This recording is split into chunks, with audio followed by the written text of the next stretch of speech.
Sugo-Fest Exclusive Dogstorm and Cat Viper debuted on OPTC Global on the 6th of June 2019. Interestingly, this character was released due to a poll ran by the OPTC team letting the community decide on a future duel legend where this character had won. Months later, we finally got our hands on the character during a treasure map Sugo-Fest. This character focuses on bolstering the Cerebral and Striker class whilst also providing healing mechanics in their combined form, with a special that allowed you to achieve multiple boosting effects over multiple turns, along with a swap effect that gave the crew a little bit of utility. Introducing antagonistic King of the Day and Night, Dogstorm and Cat Viper.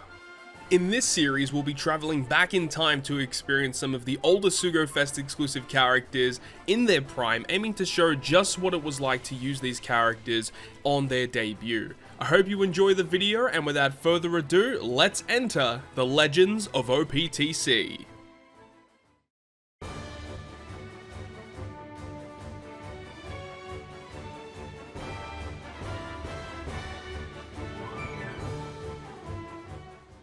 So thank you very much for checking out yet another episode of the Legends of OPTC, and today we're going to be covering a brand new Sugo-Fest exclusive that was kind of interesting in terms of the fact of how it was released. Now, the character did release during a treasure map Sugo-Fest, however, the original concept of the character's release was actually through a poll system. This was the first legend poll system that they had in the game through their social media, mainly on Facebook, where people could vote for which dual character was going to make an appearance as a future Sugo-Fest exclusive. And these were the characters that we had. We had Nami Robin, Dog and Cat, which we'll talk about in this video today, who were the obvious winners. We had Usopp and also Chopper, but also Kid and Killer. Now remember, this came out during the time where, far before Wano was even a thing. So at that point in time, Kid and Killer weren't a fan favorite, and Nami and Robin were a close second, but Cat Dog actually did take it out. I believe this was around the time of, around Dressrosa / Zoe in the anime, so I think a lot of people really wanted to see Dog and Cat be a Sugo-Fest exclusive. So that is exactly what we're going to be doing today and going through their abilities. Speaking of their abilities though, we also had the ability to decide on the ability set of the character. So according to the poll system, there were two different sets of abilities we could choose. The first set was the one that was selected, where the character would be a color affinity booster and an attack booster, and then also boost orbs after a certain amount of successful taps, a paralysis and despair reducing switch effect, and a captain ability that focuses on hitting perfects, whereas the ability B changes all slots to matching and boosts your slot effects, and also removes unfavorable slot effects, which is very reminiscent actually of Sabo and Koala. Although Sabo and Koala are an attack booster, this is a similar type of special that they actually have. And then a switch effect changing strength and side character slots, removing slot bind from themselves, increasing chances of landing strength and side, basically being focused on color, and the top one was actually focused on class. So that's pretty interesting. So let's actually discuss the brand new dual legend that we'll talk about in this video, Dogstorm and Cat Viper. Now, with this character, we start off as Dogstorm, who is a slasher cerebral and is a strength unit, and we have Cat Viper, who is striker powerhouse and is a psi character. The same type and class combinations as the original release of Dogstorm and Cat Viper in their solo legend forms. So that's a bit strange, I'll admit. We move on to the captain ability. We have Dogstorm's captain, which is a cerebral attack boost, 3 times to 3.3 based on the tap timing of the previous unit, but they also provide a 3 times boost to striker, the opposing class, and also make strength slots beneficial to the two classes. Cat Viper being the exact same, just mirrored in the fact that he mainly boosts strikers by 3 times to 3.3 based on tap timing, still giving a 3 times boost to cerebral, and psi slots are beneficial instead. And then the dual captain, of course, does increase up to a 3.5 to a 4 times attack boost in their dual form, and also makes both slots beneficial, recovers 1.5 times their recovery at the end of the turn for every perfect. So that's actually pretty high. It's a pretty big recovery boost you get for every perfect that you hit. But at the same time, the main problem with dual units when they initially release is that their solo captains are really bad in terms of attack multiplier, and you only really get the really good captain once you become the dual form. Current day dual units are much better in the fact that their solo captains are really strong and can carry you through content. Whereas, you know, back in the day, you basically had to find a way to, you know, use their special to become the dual form in order to kill a lot of even just mini bosses as well, which was kind of annoying. But let's have a look at the swap effect, which would remove Despair and Slotbind completely on themselves, as well as removing 1 turn of paralysis. So this is cool because this is like reducing it for the whole crew. So not too many switch effects had abilities that benefited the whole team, and this is one of those characters that was able to do that. Also, removing Despair and Slotbind on themselves wasn't really too amazing, but if you did opt to use them as the captain, being able to remove their Despair completely is really good. Kind of similar to Luffy and Ace. But of course you have to be careful because, you know, if you use the special before moving into the boss stage and then the boss stage inflicts Despair on you, if you've used their special, they're combined into their dual unit for 3 turns, so leaves you in a bit of a pickle there. But their special ability, as we said a little earlier, is an attack boost to Cerebral Striker 1.75, as well as a 1.75 color affinity to Cerebral and Striker characters, and then they become their dual unit for 3 turns. But if during that turn you hit 2 perfects, you get an orb boost to Cerebral and Striker by 2.25 for 1 turn. Now when this guy released, there wasn't really too many specials in the game that would give you an amplification of 2.25. This was absolutely monstrous. Of course, you can use him in a certain way, where you can use one special on one stage. You know, you get your attack boost and your color affinity, you hit your perfects, and then on the next turn you'll get your significant orb boosting effect, and then you can activate a secondary Cat Viper and Dogstorm special to give you the attack boost and the color affinity, and then you'll have the orb boost from the previous special. So it makes sense how this is supposed to be used, but unfortunately this character doesn't have any slot manipulation at all in their kit, which is a bit of a downside. Not a damage dealing special as well, and you know, the character was kind of fun to use, but a lot of people found really quickly that, you know, this character just really wasn't amazing, because, you know, while Cerebral had some pretty good support, there were better Cerebral units you could be using as a captain, and this character definitely saw a lot of play as a crewmate, but didn't really see a lot of play as a captain. And looking to now in 2023, this character is one of the most essential units for one of the Grand Voyage versus the local sea monster. It's a very, very difficult quest. So if you have this character, it definitely makes it a lot easier to beat. But that is going to wrap it up for me in terms of the rundown for this quest. Let's go ahead now and jump into the content utilizing these characters as the captain. So in game now with my boys Dogstorm and Cat Viper, Mokomo Dukedom's King of the Day and King of the Night, despite being on such bad terms where they would fight each other to the death just upon seeing each other, they share the same will to protect the Mokomo Dukedom. They continue their quarrel with Dogstorm as King of the Day and Cat Viper as King of the Night. So this one that you're seeing right here is my own one that is completely capped out at level 150 with Limit Break expansion. Had to go ahead and do that for the local sea monster, of course.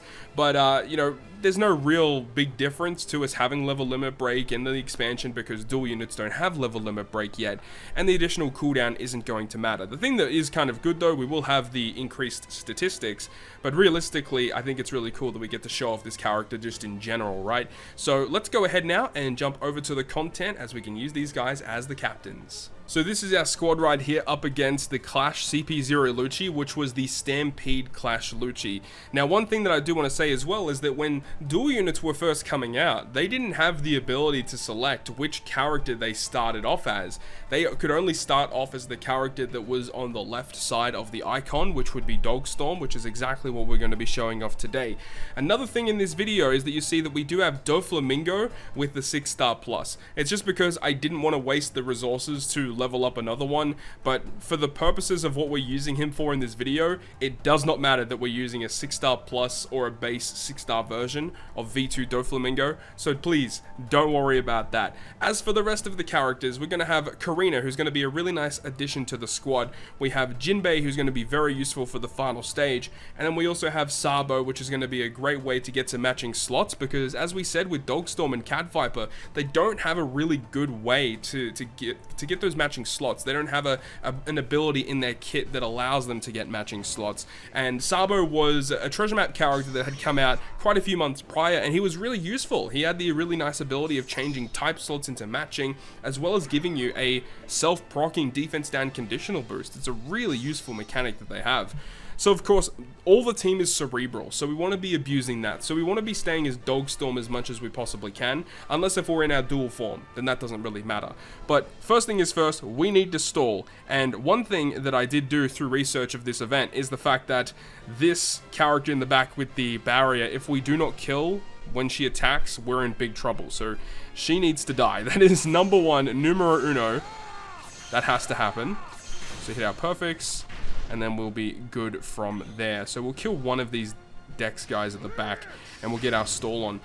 Dual units, you know, when they were first coming out, a lot of people loved them just due to the fact that you could switch between two different characters at once, and I think a lot of people agree to that. You know, dual units are a lot of fun to use, but they had the inherent drawbacks, right? The fact that dual units didn't have the capability that some other characters had. You know, you had a character like Lucy, which had almost a constant, 3.7 or 3.8 times multiplier. You had V2 Dofi was like a constant 3.9 times multiplier. And then you got this guy, which like most of the time you're going to be at 3 times for most of the runs, which is not a good thing when you have all these other legends flying around with such a crazy multipliers. It didn't really seem fair. Now, yes, in their dual form, you would have some really cool powers and abilities, and you get access to the switch effect, which, you know, normal characters didn't have at this point. So yes, they had benefits that other characters didn't have, but they also had pretty significant drawbacks that made them less usable in content for sure. And of course, with the introduction of super typing and super class, it just made the solo legends that were focused around not using the switch mechanic just a lot more powerful in normal content. And as we've seen in today's day and age, dual units become way stronger because they realize that, you know, they don't get access to these powerful abilities that you can activate whenever you want. Whereas, you know, dual units, while they have these switch effects, but these solo captains are a lot weaker than these base captains that are flying around. So they definitely balance them a little bit more, as we've seen with characters like Ace and Yamato, for example.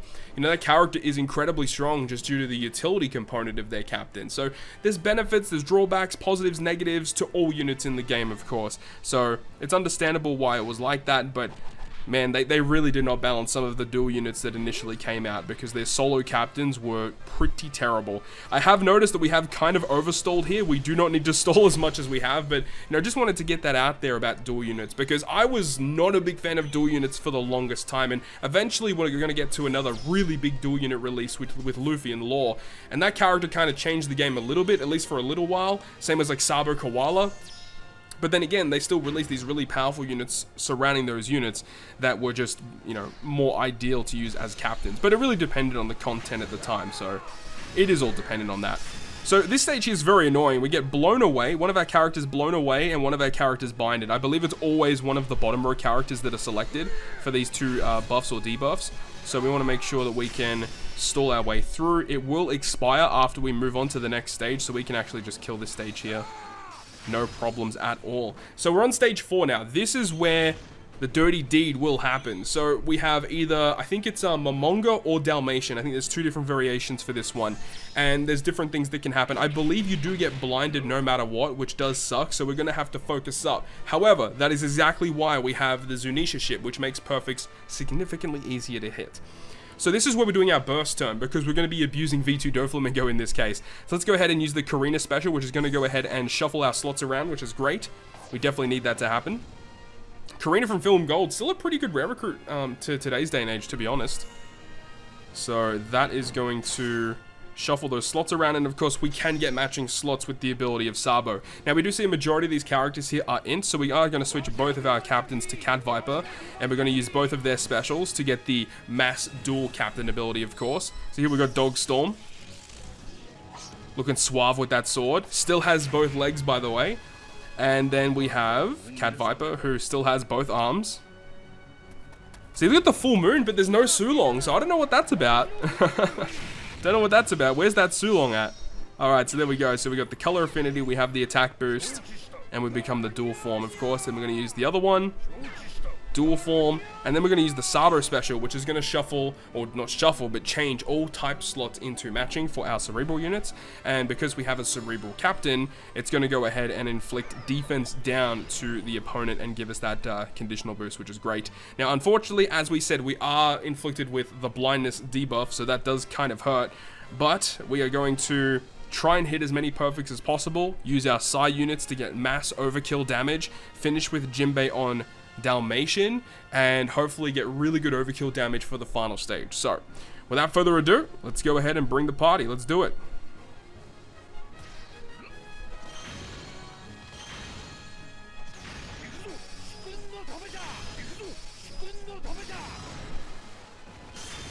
Okay, that was pretty decent. I don't think it was the best damage ever, but hopefully we got enough overkill with some of those side characters. Let's see what happens here. So we do get inflicted with a bunch of debuffs, and normally, if you're not running a strat like this is actually a really annoying piece of content. I remember when this first came out, and a lot of people really disliked this raid in general. I was actually overseas when this raid first came out.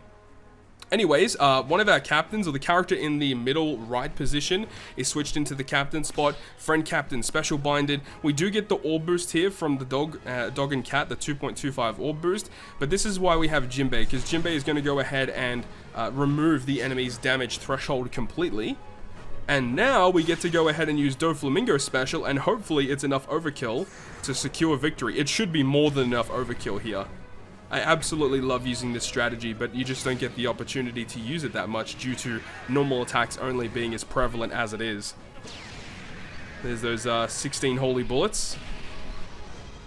And there we are, 35 million damage. Absolutely destroyed that dude. So a pretty convincing win, really fun to use the Cerebrals once again, and of course using Doflamingo for the overkill is a bunch of fun. And with that, that brings us about an end to yet another episode of the Legends of OPTC. Looking forward though into the next episode. The next character we're going to be covering is Legend Jack, which is kind of an interesting one. I'm not really too sure how we're going to be showcasing him, considering he is a bit of an oddity in terms of how he's used in One Piece Treasure Cruise, but I'm sure we'll figure something out.